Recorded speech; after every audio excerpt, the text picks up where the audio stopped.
Hello everyone, my name is Nathan and today it's time for another episode of Oxygen Not Included here in the One Duplicant Challenge. In the previous episode we made sure that we can send over frozen food to Ozista where it will be consumed by the tree in order to give us resin. Today shall finally be the day we get some initial resin and we can hopefully already process it to isoresin. Currently the tungsten volcano is dormant, so this is a good opportunity to come back over, and we still have some polluted oxygen, but that is mainly because we still have some polluted water here that is off-gassing every now and then. So technically we should be able to make it over here and achieve a vacuum within moments. So maybe we'll have to rearrange a couple of things. Let me see, what am I doing? I'm currently busy just filling up some igneous rock here. Yeah, I think we can go ahead and risk a little trip. Let's do it.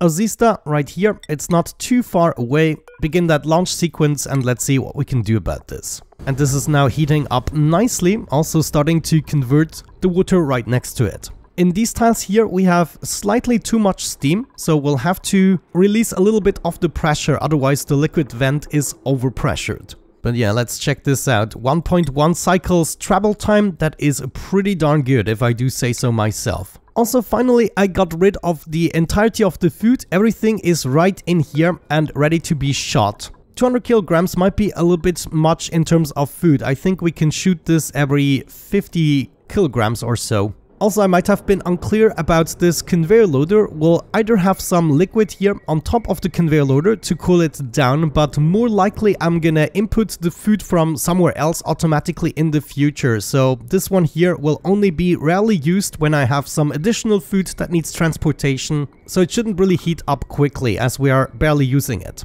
By the way, we could have a quick look at the stats here. What are we currently at? Piloting 63, not too shabby. Construction 50, excavation 55. Machinery on the other hand already 90. Athletics we currently have 108. This has stopped upgrading because we stop at 100 base level. Science 45, cuisine 29, medicine 4, strength 39, creativity 8, agriculture 14 and husbandry 4. That is the current status of my super dupe at over 2000 cycles. Good, good. We should be arriving any moment now. Let's already go ahead and kill this guy. And here we are with our beautiful rocket. Let's do this. Very nice. That guy is gone. Okay, what are we gonna do? The tungsten volcano is dormant. We could risk analyzing it now. But before I do that, I really want to get everything mopped up here. That's what we should do. Oh no, we have steam. Are you freaking serious? So I did miss a tile or something. No, it's this dirt and the igneous rock that is way too hot. Interesting. So we'll have to pick this up and also bring it up. That might help. We also don't need the water sieve anymore, and all of the piping here can go as well, including the pump, the cabling, and then we're also gonna bring those materials upstairs. So yeah, all of that can go. Stuff has to be mopped up, and then the steam is gonna be a little bit of a pain in the butt. So all of that needs to be picked up now. Oh, but this changed quickly. A lot of the polluted oxygen just disappeared, and now we have carbon dioxide mostly. Another cycle has passed. We are almost there, and we are down to milligrams again. So let's just hope this is not gonna take much longer. Now, actually looking at this, maybe we are gonna make this a little bit hotter than usual. I mean, our end goal is to bring the resin above the 20 degrees, right? No, we need to bring it below the 20 degrees to solidify it. And we need to bring it to 125 degrees to vaporize it. And I think that's what we want to do. So it wouldn't be wise to first cool it down, though I'm not even sure what temperature this comes out at. So maybe the first order of business should be a payload opener, including the cooling stuff. Let's see, move that artifact station for a brief moment, so I have some space to set this up here. There, said and done, everything is cleaned up. Let's grab that payload opener and we're gonna build it right here. This is something I will eventually have to cool down, so I'm already gonna set up some aluminium pipes. Let me see, this is not the cooling loop. This would be the resin that we might not even be needing. But if our cooling loop goes through 2 aluminium pipes at some point right here, then I'm happy.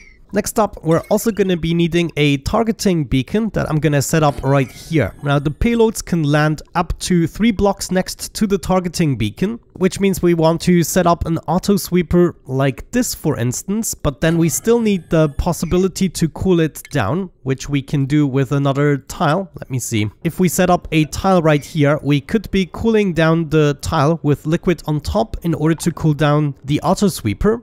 Hold the phone, this doesn't actually work. We might have to move this slightly over. Right now, too much of my view is blocked. Yeah, you know what? In this case, the easiest would be to just have a little platform here. Then if the payload lands on one of these 3 tiles, it is just gonna stay on top, which is something my autosweeper can reach. At the bottom, we cannot quite reach. And furthermore, I'm gonna bring this 1 block over so we can reach the center tile of the payload opener and still 3 tiles next to the targeting beacon. So that means everything will be easy to power up, and then we can even have a ladder to reach certain spots.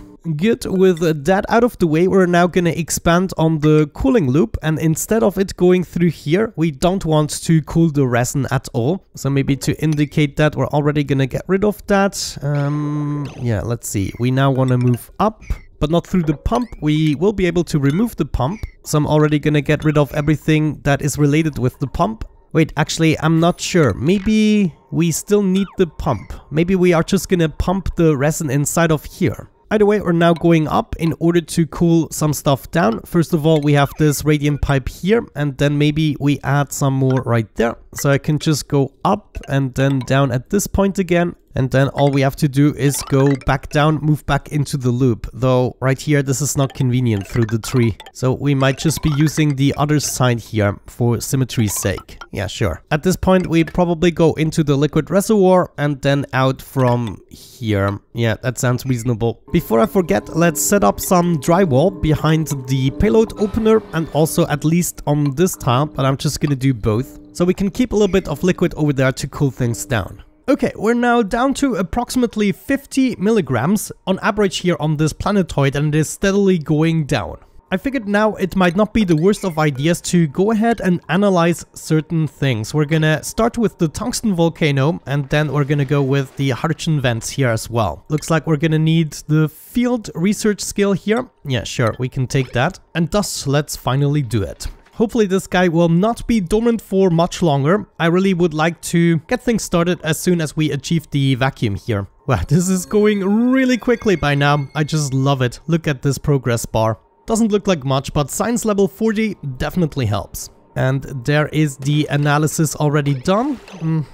Next activity is gonna be in 61 cycles. Are you serious? This is such a long dormancy period. Yeah, check this out. It is only active for 56 cycles, every 131 cycles. Ooh, that actually makes me reconsider the plan. What if we don't use the tungsten in order to heat up the resin, but instead we're gonna use the magma? Because with a break that is over 60 cycles long, it is not quite reliable, is it? Yeah, I gotta say, that is a huge bummer. Let's check out the hydrogen vent here, analyze that as well, and we're gonna do the same thing over there. Both of them at the moment are dormant. Starting with the upper hydrogen vent, of course we're gonna clean things up, and in the end I also would like to encase this with igneous rock tiles, so we're gonna do something like that. We're now down to 30 milligrams where I was at 50 earlier, so it does go down, but geez, these gases are gonna drive me insane at some point during my oxygen not included life. So originally I wanted to use the tungsten volcano to heat up the resin, but instead we are just gonna be using the magma. That shall be easier. All we have to do is get access to the heat, control it in some way or the other. This is not even gonna require any power. So in this case, it was a good idea to keep the pump in place here. And what we could do is bring it over here and go all the way down. Of course, we need a bridge right there. Now let me see. Yeah, this is gonna pump at a certain density of resin. Above 500 kilograms, I'm not even sure. Let's do above 100 kilograms. Then when we have collected a little bit, it's gonna be pumped down. At this point, we need to dump it and heat it up so it gets converted into iso resin, and that's what we want to pick up. In this case, I'm gonna open up the right wall here, and we're gonna close this so I can clean things up a little bit. Like all of this piping can go now. And now we're analyzing the second hydrogen vent. I totally forgot to check the next activity phase. 35 cycles, that's going to be more than enough time in order to wait for the rest of the gases to dissipate. We're now at 15 milligrams where we were at 60 previously. So it does go down rapidly now that we have no new source of gas emissions. We should also already prepare the encasement for this guy. The second hydrogen vent is going to be active in 6.3 cycles. That could be a closer call. As we wait for the last few milligrams to disappear, we can already think about the design here. So we'll be bringing in liquid resin that we want to heat up to above 125 degrees in order to convert into steam and isoresin.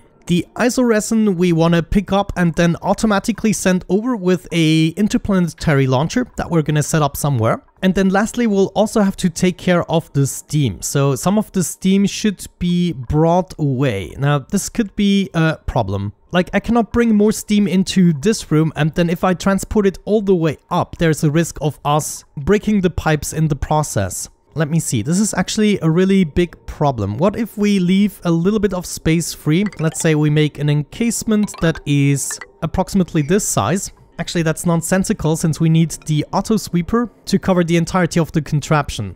And we don't technically need this much space. So I'm just going to set up the auto sweeper here, and then this would be our border. That means we can go ahead and dump the resin right there. We then somewhere need a connection to the magma, or we might be able to achieve something better here. What if we utilized the rest of the space we have here to set up a little steam chamber that we can continuously fill until we have reached 1,000 kilograms? No, that doesn't make sense either. Getting rid of the steam is going to be the biggest problem. Unless we keep destroying parts of it. Ooh, okay, that is actually a good idea. So what if we receive a little bit of steam? We're gonna use the two-door trick in order to get rid of a little bit of it, and therefore we'll always keep it low. So I think what we want to see in the end is a bunch of tiles right here. In order to transfer the heat over to this room, we actually don't even need 2 of the tiles. 1 is gonna do. We can then go ahead, add 2 of the mechanized airlocks like so, and then we just close them in sequence. So a little bit of steam is gonna be trapped here, and we get rid of the extra steam that is gonna accumulate over time. I then still have enough space to set up a conveyor loader right there, for instance, and bring everything upstairs. So we're just gonna move this over and let me see. Yeah, bring it all the way up to the interplanetary launcher that we're gonna have in the future. And then what I might be doing is just connect these 2 rails, though this way it could go back into the conveyor shutoff. We'll have to prevent this from happening simply by adding a bridge right here and then disconnecting this connection. Yes, no, actually that's still gonna result in the same problem. So as a matter of fact, we'll have to move the bridge over here. That might make a little bit more sense. So now the only thing I require is a steel door that I can use to heat up this tile whenever I require it. So that would be going right here, of course made out of steel. Or actually, should it be going, yeah, it might actually have to go down below. That makes more sense. So if we open up this tile and this tile, then add another metal tile here at the bottom, that might do the trick. So this tile right here would have to be a steel tile, and then we can open and close the door right here in order to transfer the heat to this tile and then right here. So we need another thermosensor that will be going right here. Give me some wire. The wire is gonna go down below and right into the door that we're gonna have here. So I need to switch this to steel at this point, and that should technically do the trick. Now, if I can, I would like to speed up the process of building these tiles so we can already get the door in place and maybe achieve a vacuum here. But we can already see it is not really heating up here. We are at 34 degrees, and that is because the density of the gases are so low that they cannot really transfer the heat properly now. There, my steel tile is in place. This is perfect. Okay, we can already get the door, mechanized door. You should be going here, and can I still do that? Let's maybe first do the door and afterwards the steel tile. There it is, steel door and metal tile. How wonderful. We do not need a power wire connected to this, but what we do need is this thermosensor to control it. Because of course right now we are heating up this tile, which by the way, eventually we also want to encase. Yeah, this should only give off heat to the contraption itself. With the sensor in place, I'm gonna set this to above an impossible setting. No, actually wait, I have to make it green. Yeah, there we go. Now the door is open, that is good. Let's also not forget about the filter. Like we learned in previous episodes that we want filter gates for these guys. So one right here should be doing the trick, and the reason we want to do that is because of the bug where it doesn't properly register that this is a vacuum, and it would just continuously heat up the room until everything explodes. Something we can easily prevent with a filter gate to not make the signal fluctuate as much. Okay, nice, this is exactly what I wanted to see, except maybe I would like to have my thermosensor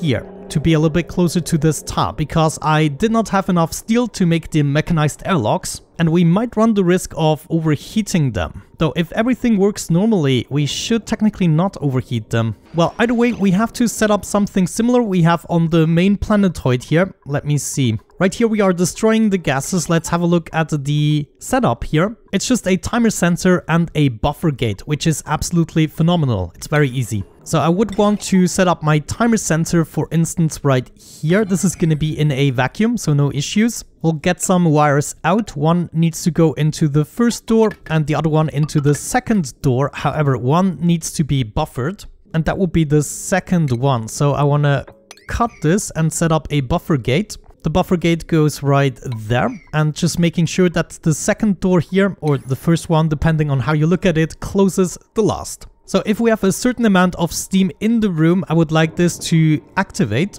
But technically then it's also going to get rid of any resin we have at the bottom. I guess we could set up a hydro sensor for this, because if we do detect a little bit of liquid, that can only be resin. Let me maybe switch the liquid vent here, so we can have an easier time routing those cables. Hydro sensor right here, and that is going to allow me to drag a wire outside. We don't want any liquid in here, so whenever we don't detect the liquid, then we want to activate the condition of the timer sensor. This would easiest be done with an AND gate, but it's not very convenient. Ooh, actually it is convenient. If we place it right here, I can cut this connection. So there's the first input here, and the second input would be coming from our hydro sensor. The second input checks for a NOT condition, so we'll have to add a NOT gate in between. That means if there is no liquid... Oh, actually I can just reverse the sensor, so the NOT gate isn't strictly necessary. But if we don't detect any liquid, that's the first condition, and then also the signal comes in here, then we want to utilize the second door.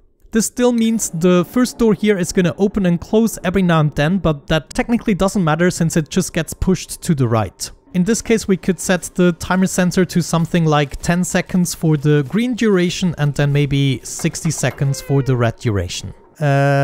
What is happening? Oh my gosh, how did I miss that? Wait, that doesn't make sense. Oh no, it makes sense. Yeah, of course, we still have carbon dioxide here. I need to close the door at least once. Why is it open? Ah, jeez. So I need to close the door once to get rid of the gases and now open it up. So now we have a vacuum and the heat isn't going to be transferred anymore. But still, I totally managed to mess this up with steam now. How lovely. Alrighty, back we are. I had to wait for a couple of cycles and we are still at 200 micrograms. Now this guy here is going to erupt very soon. So I figured we have to close this off.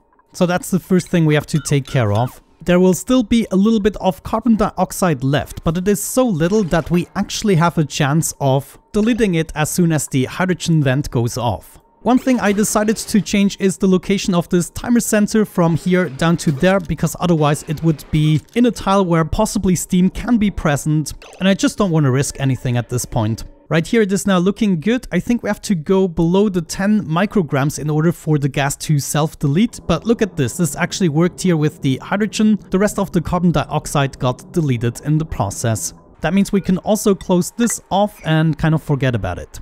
I think right here I could help speed up the process a little bit by just opening this up, allowing the polluted oxygen to escape. I had to do the same thing right here with the hydrogen vent.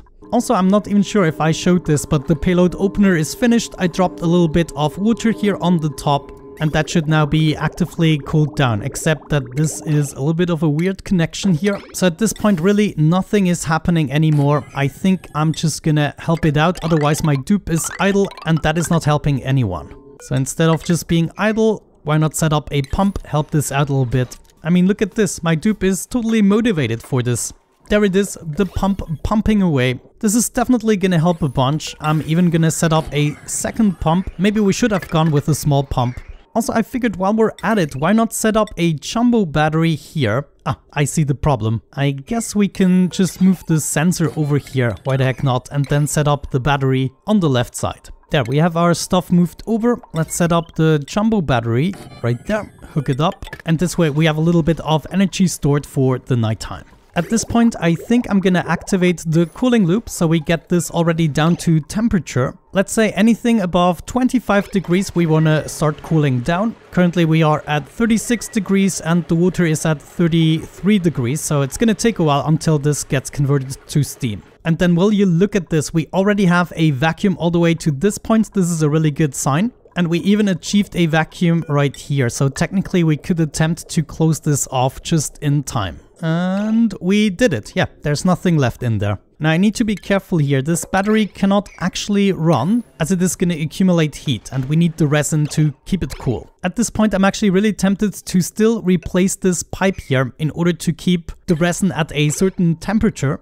and at the same time keep the liquid pump and the jumbo battery cooled down. Oh, check this out. Vacuum, vacuum, vacuum everywhere. I love it. Okay, let's get rid of these pumps again. Get all the cables gone and we are ready for the next step, I would say. Well, we have to wait for it to completely go away. There it is. Very nice. Okay, close this off. It's now time to do the testing. Also, I guess this room we want to close off at this point. Whoops, one thing I totally forgot about is the conveyor rail leading from the payload opener to the tree. And I think we're just gonna do something like this. Now I want to replace some of these tasks with insulated tasks just to not risk heating up the food again. So all of this is gonna be replaced again. And then next up, we just need to go ahead and change the destination of our food interplanetary launcher. So that would be going over to Osista and we are shooting 3 payloads. Okay. We are still waiting for the machine to be replenished. Right there is a rat bolt, so we can do another shot. There are actually a couple more. They take about a third of a cycle to actually reach the destination. So that is going to happen very soon. Oh no, I actually managed to get igneous rock in here. That will have to be fixed. Oh my gosh, my heart.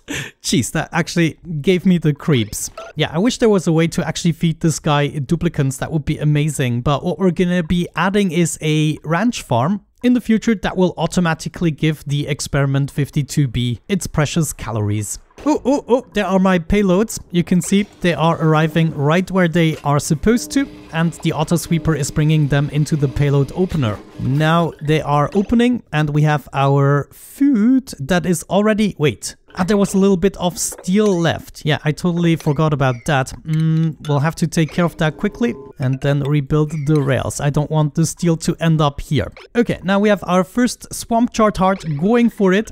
It is being consumed by the tree, which is then expelling resin towards the side. That means preferably we want the sides to be mesh tiles. You actually mentioned that in the comments. But there it is, we got our first resin in the joint. I'm just gonna make my way in here. Now this guy is set to above 100 kilograms. So before that we're not even gonna start pumping things out. Very nice. Replacing this tile and replacing that one. It's coming out, by the way, at what? 33 degrees? Interesting. Oh, we got some more stuff. Excellent fruit, nutrient bars, all for the tree. Now, what temperature is this at? Minus 18.8 degrees, so still in deep frozen temperature, and some of it is even cooler. That is good to know. So we can send as much food over as we want, it is always gonna stay fresh. Nice, we are finally feeding the tree. As soon as we collected enough resin, we're gonna be pumping it all the way down here into this room in order to heat it up. And that is gonna happen in the next episode. Because as soon as we heated it up, we will have to pick it up and then make a little addition to our rooms here. For instance, we would like to cool down the items even more. And we're going to be using the same principle as we use in many other contraptions, such as this one here, or just leading it through a bunch of metal tasks to make it ready for shipping at an agreeable temperature.